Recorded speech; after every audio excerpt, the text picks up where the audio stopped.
बिस्मिल्लाहिर्रहमानिर्रहीम। आपको मैंने 9 तख्तियाँ पहले हफ्ते भी पढ़ाई थी, है ना। इस हफ्ते फिर पढ़ा रहा हूँ, और जिसको जो चीज़ समझ में नहीं आएगी अभी पूछ लो, ठीक है। तख्ती नंबर 3, तख्ती नंबर 3 में क्या है? ज़बर ज़ेर पेश। इसको क्या कहते हैं? इसको ठीक है, ज़बर ज़ेर पेश।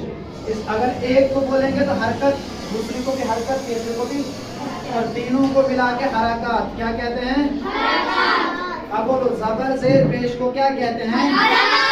कितना याद हो गया सबको? ज़बर ज़ेर पेश को ज़बर ज़ेर पेश को पढ़ना कैसे है? जहां भी कुरान में आएगा तो ज़बर ज़ेर पेश को जल्दी पढ़ना है, ठीक है। जैसे मिसाल के तौर पर दाल ज़बर, रा ज़बर, सीन ज़बर, क्या बना? दारासा। समझ में आ गया? अब पहला कायदा क्या है? ज़बर ज़ेर पेश को ठीक है। ज़बर ज़ेर पेश को कैसे पढ़ना है? जल्दी पढ़ना है। सबको समझ में आ गया? ऐसे पढ़ना है। अब ये देखो, ज़बर ज़ेर पेश को जल्दी पढ़ना। ये क्या है? ये अलिफ है। कितना याद रह गया? ये बिल्कुल खाली है ना। इसके ऊपर नीचे कहीं कुछ नहीं है, तो मतलब ये क्या है? तो याद रखना, अलिफ हमेशा खाली होता है, उसके ऊपर कुछ भी नहीं होता, ना ऊपर ना नीचे, कुछ भी नहीं कहीं, ठीक है। अलिफ हमेशा खाली होता है। जो अलिफ खाली ना हो वो हमजा है। अब ये देखो, ये क्या है? ये क्या है? ये क्या है? ये क्या है? देखते रहो यहाँ। ये क्या है? ये क्या है? ये क्या है? ये क्या है? और ये क्या है? ये सारे हमजा ही है। क्यों? अलिफ के ऊपर कुछ ना कुछ है। अगर अलिफ हमेशा खाली होता, वो देख रहे हो गोल दायरे में, जो अलिफ खाली ना हो वो क्या हो जाएगा? हमजा हो जाएगा। इतना याद हो गया? समझ में आ गया? कहाँ गया? दो। अब आगे बढ़ते हैं। ये हो गई तख्ती नंबर 3, आपको समझ में आ गई ना? अच्छा, अब मैं जरा इसको पूछता भी हूँ। आप खड़े हो जाओ। ज़बर ज़ेर पेश को क्या कहते हैं? हरकत। ज़बर ज़ेर पेश को कैसे पढ़ना है? जल्दी पढ़ना है। अलिफ हमेशा कैसा होता है? खाली होता है। जो अलिफ खाली ना हो वो हमजा है। यानी सबको याद हो गया? याद हो गया ना सबको? तख्ती नंबर 4, हुरूफ़े मद्दा 3 है। कितने हैं? अलिफ, या साकिन, वाव साकिन, ठीक है। अलिफ, या और हुरूफ़े मद्दा कितने हैं? अलिफ, या, वाव। अगर अलिफ से पहले ज़बर हो, या साकिन से पहले ज़ेर हो, वाव साकिन से पहले पेश हो, कितना याद रहा? अलिफ से पहले ज़बर हो, या साकिन से पहले ज़ेर हो, वाव साकिन से पहले पेश हो, तो इसको कहेंगे। अलिफ से पहले ज़बर हो तो अलिफ मद्दा, या से पहले ज़ेर हो तो या मद्दा, वाव से पहले पेश हो तो वाव मद्दा। इतना याद हो गया? अब पढ़ना कैसे इनको? अलिफ मद्दा, या मद्दा, वाव मद्दा को पढ़ना कैसे है? थोड़ा खींच के पढ़ना है, ठीक है।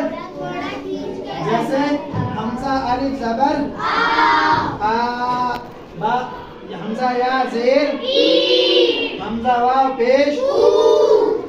समझ में आ गया? अब क्या निकला इसका? हम अलिफ से पहले अगर ज़बर हो तो अलिफ, अगर या साकिन से पहले ज़ेर हो तो या मद्दा होगा, और वाव साकिन से पहले पेश हो तो इन तीनों को कैसे पढ़ना है? थोड़ा खींच के पढ़ना है। इतना समझ में आ गया? अब ये देखो, ये क्या है? हरा ज़बर। ये क्या है? ये क्या है?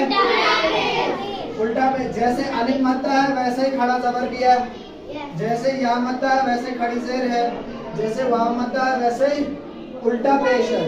यानी जैसे अलिफ मद्दा को खींच के पढ़ना है, हमजा खड़ा ज़बर बराबर किसके? हमजा अलिफ ज़बर, हमजा खड़ी जेर बराबर है हमजा या जेर हमजा उल्टा पेश बराबर है हमजा वाव पेश। इतना समझ में आ गया? अब बोलो, खड़े हो जाओ।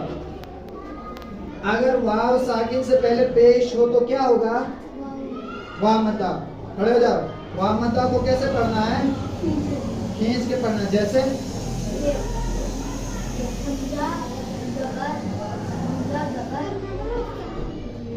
देखो ना, वहां देख के पढ़ो। हमजा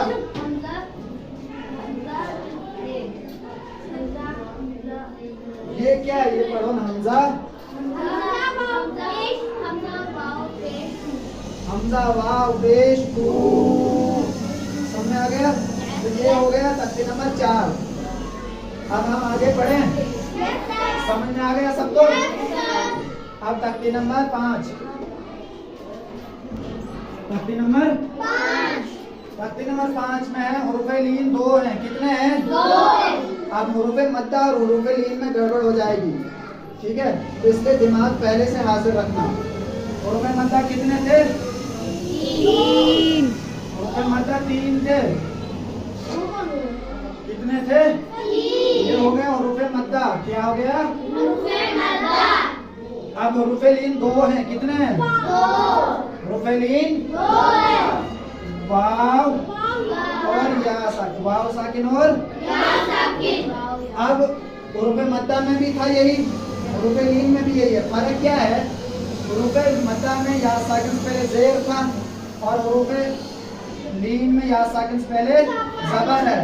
हुरूफ़े मद्दा में वाव साकिन से पहले पेश था, हुरूफ़े लीन में वाव साकिन से पहले।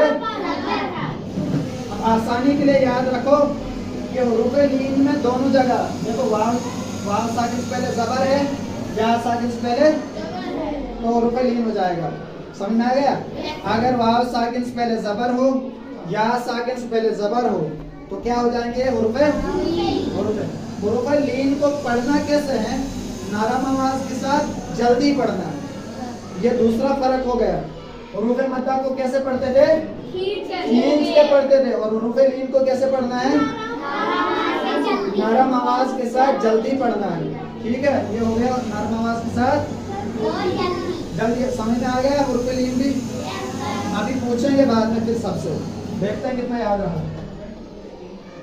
अब तख्ती नंबर 6 तो कुछ भी नहीं है। अब 7 पर चलते हैं। तख्ती नंबर 7। तख्ती नंबर 7 में इसको क्या कहते हैं? इसको याद रहा, 2 ज़बर 2 ज़ेर 2 पेश। 2 ज़बर 2 ज़ेर 2 पेश को तनवीन कहते हैं। क्या कहते हैं? बोलो बोलो, शाबाश। याद रहा? ये नाम है इसका, 2 ज़बर 2 ज़ेर 2 पेश को। अब ये क्या है? नून। इसके ऊपर हमने जज़म लगा दी, क्या बन गया? नून साकिन। इतना याद हो गया?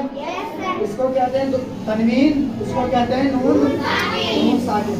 अब हमने ये हो गया तख्ती नंबर 7, ये हो गया तख्ती नंबर 8। कितना समझ में आ गया?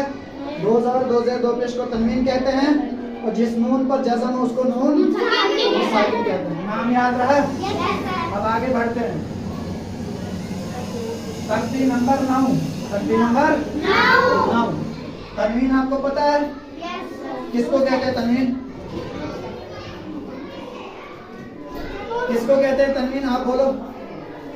ये पता है आपको भी तनवीन किसको कहते हैं? आप बोलो। आप तनवीन किसको कहते हैं? नहीं पता है?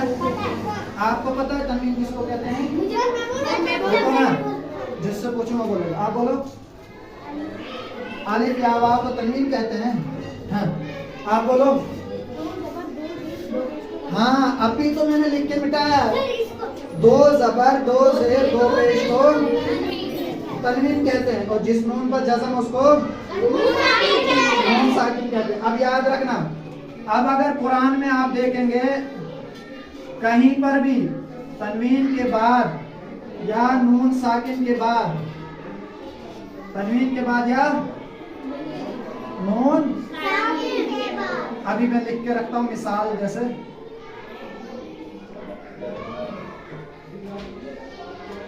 अब हमने नून साकिन के बाद देखना है, तनवीन के बाद देखना है, और देखना क्या है वो पहले समझेंगे। देखना क्या है वो पहले समझेंगे। तख्ती नंबर 9 क्या है? हुरूफे हल्की। क्या है? हुरूफे हल्की कितने हैं?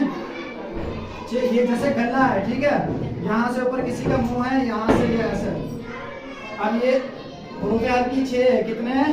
6। हमजा हा यहाँ से निकलता है, क्या निकलता है? हमजा और हा। आइन हा यहाँ से निकलता है, आइन। गैन खा मुंह के पास से निकलता है। ये सारी चीजें मैं बता चुका हूँ आपको पहले से, है ना। हमजा हा यहाँ से, यहाँ से दिख रहा, हमजा हा यहाँ, हमजा हा। आइन हा यहाँ से, आइन हा। गैन खा मुंह के पास से, गैन हा। तो इसको हुरूफे हल्की कहते क्यों हैं? हुरूफे हल्की, हुरूफे हल्की इसलिए कि हलक से निकलते हैं, ठीक है। गले को क्या कहते हैं? हलक। तो हुरूफे हल्की 6 हैं। हमजा आइन हा गैन खा। इतना याद हो गया? हमजा आइन हा गैन खा।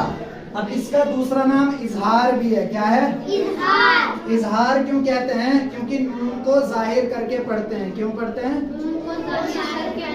हाँ। अब हमने क्या देखना है, कुरान के अंदर कहीं भी तनवीन के बाद या नून साकिन के बाद, तनवीन के बाद नून साकिन के बाद, याद रह रहा है? तनवीन के बाद में देखना है, ख्याल रखना। तनवीन के बाद या नून साकिन के बाद क्या हो, इन 6 हरफों में से कोई भी हरफ आ जाए, हमजा हा, आइन हा, गैन खा। अब अगर तनवीन के बाद या नून साकिन के बाद इन 6 हरफों में से कोई भी हरफ आ जाए तो नून को जाहिर करके, क्या करके? जाहिर करके बगैर गुन्ना के जल्द पढ़ना है। क्या करना है? बोलो एक मर्तबा। अगर तनवीन के बाद या नून साकिन के बाद हुरूफे हल्की के 6 हरफों में से कोई एक हर्फ आ जाए तो नून को जाहिर करके बगैर गुन्ना के जल्द पढ़ेंगे। इसको इजहार कहते हैं। अब हम देखेंगे यहाँ प्रैक्टिकली, यहाँ का तनवीन देखो जरा, इस हर्फ के ऊपर तनवीन है, यानी रन अबाबीला। किसके ऊपर है? रा के ऊपर है। किसके ऊपर है? हाँ। अब रा के ऊपर तनवीन आ गई। अब हमने देखना है कि तनवीन के बाद कौन सा हरफ है? कौन सा हरफ आया है? हमजा है। हमजा हुरूफ हल्की के 6 हरफों में से है। तो ये क्या? हमजा हा। तो हुरूफ हल्की के 6 हरफों में से कौन सा हरफ आया है? हमजा आया है। ये है हुरूफ हल्की के 6 हरफों में से, ठीक है। तो इसलिए नून को जाहिर करके पढ़ेंगे। कैसे पढ़ेंगे? जैसे रन अबाबीला, रन में नून जाहिर हो रहा। अब हम इसको लिख के देखेंगे। रा अलिफ 2 जबर और रा नून जबर। नून जाहिर हो रहा है, नून जाहिर हो रहा है ना। ऐसे ही पढ़ना है इसको, रन अबाबीला। कितना समझ में आ गया? अब इसमें देखो किसके बाद कौन सा हर्फ आया है? गैन आया। किसके बाद आया है? कितना समझ गए? तनवीन के बाद या नून साकिन के बाद इन 6 हरफों में से कोई भी हर्फ आ जाए, ठीक है। जरूरी नहीं कि अलिफ हमजा आ जाए या गैन आ जाए, कोई भी हर्फ आ जाए तो क्या करना है? नून को जाहिर करके बगैर गुन्ना के जल्द पढ़ना है। इसको इजहार कहते हैं। तख्ती नंबर 6 समझ में आ गई? ये नाम समझ में आ गई? तख्ती नंबर 10 क्या है? इख्फा। तख्ती नंबर 10 इख्फा। ठीक है। इख्फा का मतलब क्या होता है? छुपाना। इख्फा का मतलब होता है छुपाना। छुपाना कहाँ? नाक में छुपाना। ठीक है, नाक में छुपाना। अब आपको याद करना हुरूफ इख्फा 15 हैं। कितने हैं? 15। आप सबको याद हो गए थे पहले ही। देखो अलिफ और बा को नहीं पढ़ना है, फिर बीच में आइन हा गैन खा को नहीं पढ़ना है, हमजा हा को नहीं पढ़ना है, फिर लाम मीम नून वाव उधर से आगे किसी को नहीं पढ़ना है। अब हम डायरेक्ट पढ़ेंगे। ता सा जीम दाल जाल जा सीन शीन स्वाद ज़ाद ता फा काफ काफ। ये टोटल कितने हो गए? 15 रूफ। तो हुरूफ इख्फा कितने हो गए? 15। इतना समझ में आ गया इख्फा किसको कहते हैं? नाक में छुपाने को। और हुरूफ इख्फा कितने हैं? 15। अब आपको करना क्या है, इसका फायदा क्या होता है?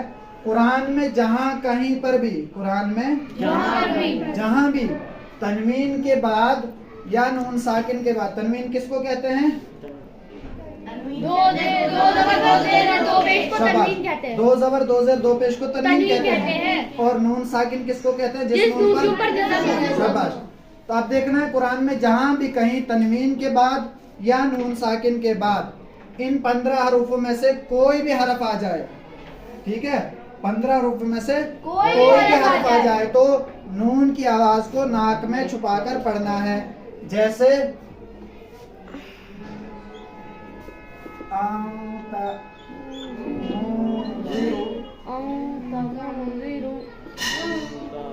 तो यहाँ क्या है? नून साकिन के बाद क्या आया है?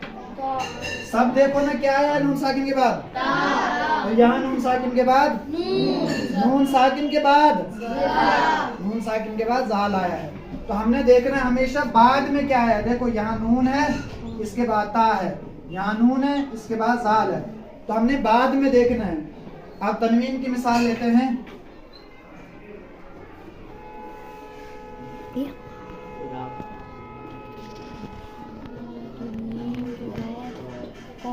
तो तनवीन के बाद क्या है? यहाँ काफ आया है। तो ये भी हुरूफ इख्फा में से है। देखा, तनवीन इसके ऊपर है मीम और इसके बाद क्या है? काफ। अब याद रखो, अब अच्छे से सुनना। तनवीन के बाद या नून साकिन के बाद, तनवीन के बाद या नून साकिन के बाद 15 हरूफ में से कोई भी हर्फ आ जाए तो नून की आवाज को नाक में छुपाकर पढ़ेंगे। जैसे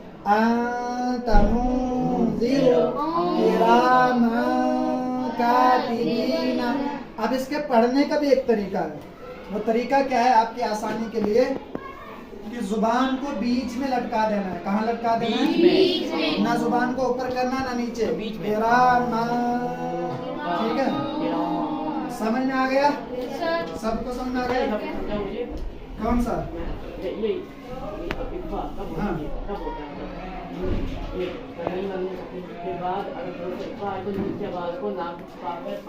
शाबाश, ठीक है। तनवीन या नून साकिन के बाद अगर ता आ जाए तो क्या होगा? वक्फ होगा। हाँ, ता हुरूफ इख्फा में से है? नहीं है। अभी तो मैंने बोला ता सा जीम दाल जाल जा सीन शीन। तो वे 15 हरूफ याद कर लेना अच्छे से। आसान है, अलिफ बा याद है ना सबको? उसमें कुछ हरूफ छोड़ने हैं, ठीक है। तो तासा से शुरू हो जाता है। तो हुरूफ इख्फा के 15 हरूफ में से कोई भी हर्फ आ जाए तो नून की आवाज को नाक में छुपाकर। ये समझ में आ गया सबको? कोई ऐसा है जिसको समझ में आया हो? सबको समझ में आ गया ना? चले आगे। ये था तख्ती नंबर 10। अब हम तख्ती नंबर 11 पर जाएंगे। तख्ती नंबर 11 पर। तख्ती नंबर 11 इसको कहते हैं कल कला, ठीक है, कलकला। अब पहले ये समझो कलकला किसको कहते हैं?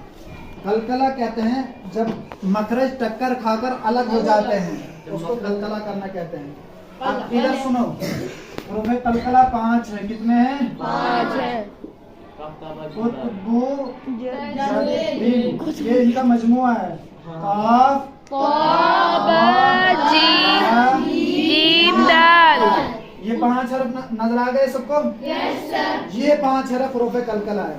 कितना याद हो गया सबको? काफ जीम दाल। इनको ऐसे अगर चार्ट में याद करना हो तो कुतुबु जद्दीन, ये याद हो जाएगा ना आसानी से। अब इनका फायदा क्या होता है? अगर कुरान में कहीं पर भी इन 5 हर्फों में से कोई हर्फ आ जाए, ठीक है, हमने देखना है कि इन 5 हर्फों में से कोई एक हर्फ आ गया और उसके ऊपर जज़म हो। शर्त क्या है? जैसे अब यहाँ देख लो, ये मिसाल दी है मैंने कुतुबु जद्दीन। इसमें कहाँ पर कलकला होगा? सर तो पे। शाबाश। कहाँ पर होगा? क्यों होगा तो पर? क्योंकि तो के ऊपर हाँ। अब कुल हुवल्लाहु अहद, ठीक है, तो दाल पर यहाँ जब सांस तोड़ेंगे तो दाल पर कलकला होगा। मिन शर्रि मा खलक। खलक, काफ पर जज़म होगा। मा अगना अनु मालुहु वमा कसब। कसब, ठीक है, कसब। तो समझ में आ गया? तो ये 5 हर्फ में से अगर कोई भी हर्फ आ जाए और उसके ऊपर जज़म हो तो कलकला होगा। अब बोलो, अगर दाल के ऊपर जज़म हो तो क्या होगा? कब होता है कलकला? जज़म हो। समझ में आ गया? आप नए जितने हैं ना वो खड़े हो जाओ जरा, नए वाले 2 3। आप बोलो कलकला कब होता है?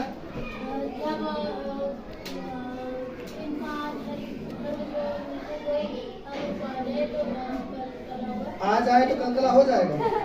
कोई शर्त है ना? क्या है? जज़म हो। याद रहा? अगर काफ के ऊपर जज़म हो तो क्या होगा? कलकला होगा। अब कलकला कैसे पढ़ते हैं आपको समझ में आ गई? अगर इन 5 हर्फ में से कोई भी हर्फ आ जाए और उसके ऊपर जज़म हो तो क्या होगा? कलकला होगा। इतना समझ में आ गया सबको? तो कलकला पढ़ते कैसे हैं? कुल हुवल्लाहु अहद। अहद यानी उनके नखरे टक्कर खाकर अलग हो जाते हैं। कुल अऊज़ु बिरब्बिल फलक मिन शर्रि मा खलक। समझ में आ रहा है? खलक। हाँ, क जो होता है ना, अब इब उब जब जिब। मतलब समझ में आ गया आपको? तख्ती नंबर 11 भी। अब तख्ती नंबर 12 पर चलते हैं। तख्ती नंबर 12 हमारी क्या है? जज़म। क्या है? जज़म सुकून। देखो ये जो ऐसे बना होता है ना, जैसे मिसाल के तौर पर हमजा बा ज़बर अब, एक तो यहाँ कलकला होगा और इसके ऊपर ये जो बना है ना, ये इसको जज़म कहते हैं। इसको क्या कहते हैं? जज़म। इसका दूसरा नाम सुकून भी है। ठीक है, सुकून भी है और क्या कहते हैं? जज़म। ठीक है, इसका नाम सुकून भी और जज़म। जैसे हमने पहले पढ़ा था ना, इसको क्या कहते हैं? और नून के ऊपर जज़म आ जाए तो नून साकिन। समझ में आ गया? अब इसका क्या फायदा है तख्ते नंबर 12 का? जज़म और सुकून का फायदा क्या है? फायदा ये है कि जब भी किसी हर्फ के ऊपर जज़म हो उसको पिछले वाले हर्फ से मिला के पढ़ते हैं। जैसे हमजा बा ज़बर अब यहाँ कलकला भी होगा। अब ठीक है, समझ गए तख्ती नंबर 12? अब मैंने आपको पहले तख्ती नंबर 3 में बताया था कि अलिफ और हमजा में फर्क। अलिफ हमेशा खाली होता है, खाली ना हो वो हमजा है। अब आपको एक और चीज याद करनी है यहाँ। अगर क्या हमजा के ऊपर यानी अलिफ के ऊपर अगर जज़म हो, अलिफ के ऊपर जज़म हो, देख रहा है अलिफ के ऊपर जज़म है यानी साकिन है, इसको कहेंगे हमजा साकिना। क्या कहेंगे? यानी वो हमजा जिसके ऊपर सुकून है, ठीक है, उसको कहेंगे हमजा साकिना। जहाँ भी कुरान में हमजा साकिना आएगा उसके पढ़ने में झटका होता है। क्या होता है? झटका। झटका। जैसे मक़ूल। एक कुरान में सबसे पहली सूरत कौन सी उतरी है? वहाँ क्या है? यहाँ भी झटका है, ठीक है। तो समझ गए तख्ती नंबर 12। Yes, sir. पहली चीज क्या है, जज़म वाले हरफ को पिछले वाले हरफ से मिलाकर। दूसरी चीज क्या है, हमजा साकिना के पढ़ने में। अब तख्ती नंबर 13 समझो। तख्ती नंबर 13 है तशदीद। किसी भी हरफ के ऊपर, जैसे ये है तशदीद है, क्या है तजदीद। ये जो बना है ना, ये W जैसा, ये वाला, इसको तशदीद कहते हैं। क्या कहते हैं? तशदीद वाला हरफ 2 मरतबा पढ़ा जाता है। कितनी बार? 2 मरतबा। हम इसको पढ़ के देखते हैं, एक पिछले वाले के साथ और एक अपने के साथ। हाँ इसको जरा अच्छे से देखना। यहाँ तशदीद हमजा बना दिए, ठीक है। अब इसको अलग अलग करके पढ़ेंगे। हमजा बाद अब बा जबर, अब बा जबर, बा ठीक है। अब बा, अब बा, अब्बा। इतना समझ आ गया। तशदीद वाले हरफ को कितनी बार पढ़ते हैं? 1 मरतबा पिछले हरफ से मिलाकर, एक मतलब खुद से। 1 मरतबा खुद से। हो गए ना 2 मरतबा। असल में क्या है ये? बा, अब बा। अब यहाँ एक और चीज याद रखनी है आपको, अगर कुरान में कहीं पर भी नून और मीम के ऊपर तशदीद हो, नून और मीम। बाकी हरूफों की टेंशन नहीं लेनी है आपने, सिर्फ नून और मीम को देखना है। जैसे हमजा नून जबर, हमजा मीम जबर। अब अगर नून और मीम के ऊपर, यहाँ नून के ऊपर तशदीद है, यहाँ मीम के ऊपर तशदीद है, तो अगर कुरान में कहीं पर भी नून या मीम के ऊपर तशदीद हो तो गुन्ना होगा। गुन्ना किसको कहते हैं? गुन्ना, गुना नहीं, गुन्ना। देखो गुना भी दो, नाक एक में- होता है ना गुना, ये गाप से, ये इंसान गुना करता है, अल्लाह नाराज हो जाते हैं। और ये है गैन से गुन्ना, ठीक है। इसमें गुन्ना पर भी तशदीद है, ठीक है। तो गुन्ना के मतलब है नाक में आवाज छुपाना। अब इसको पढ़ के बताओ। अन्ना, अम्मा। समझ गए ये भी? बढ़े आगे। ये कौन सी तख्ती थी? तख्ती नंबर 13। अब तख्ती नंबर 14 पर चलते हैं। 14 तख्ती कौन सी है? राय साकिना व मुशद्ददा। अब इसमें आसान तरीका आपको मैं बताता हूँ, पूरा कायदा याद करने की जरूरत नहीं है, आसानी से आप याद रख लेना।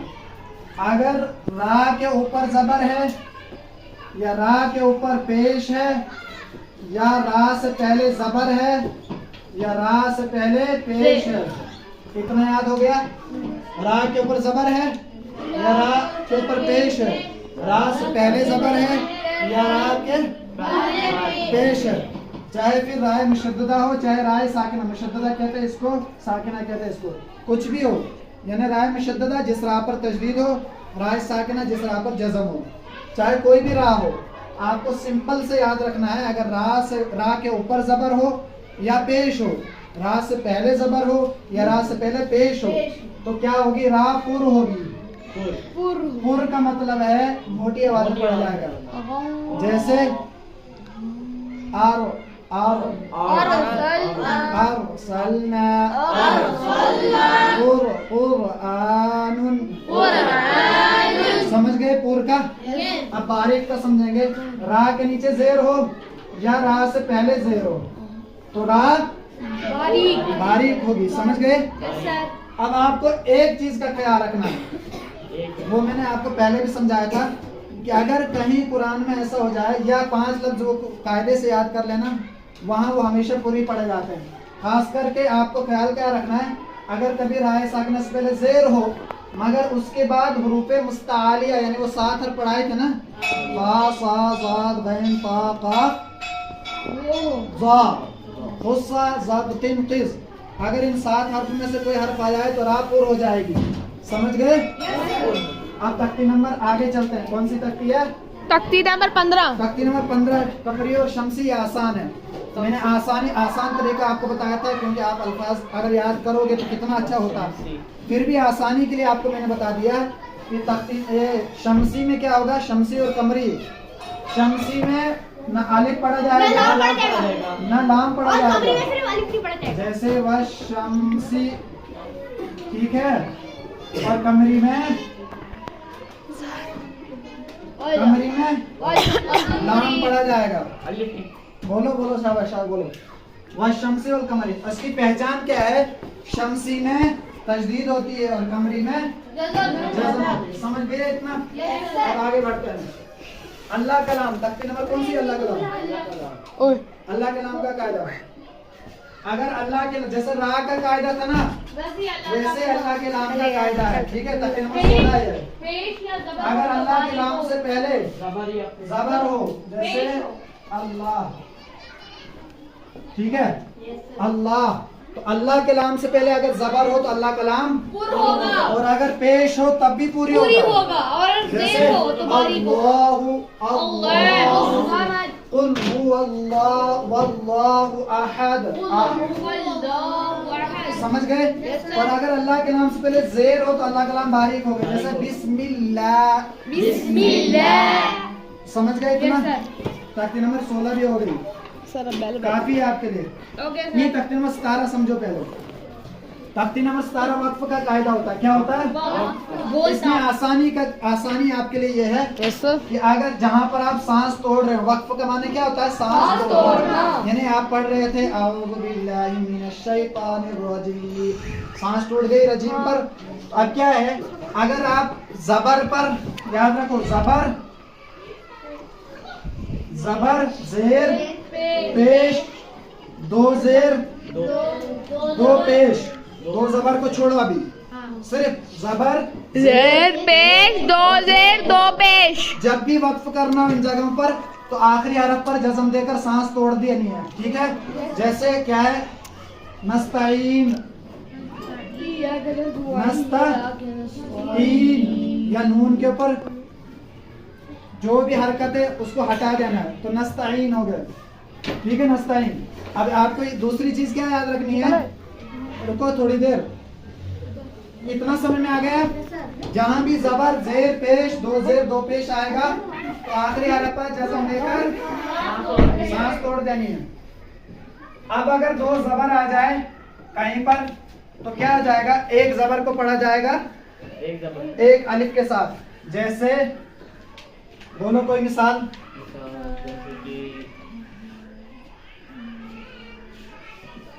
कोई से भी मिसाल दो। जैसे दो जबर पर अगर वक्फ करना हो, मिसाल ले लो एक, जैसे हम पढ़ रहे हैं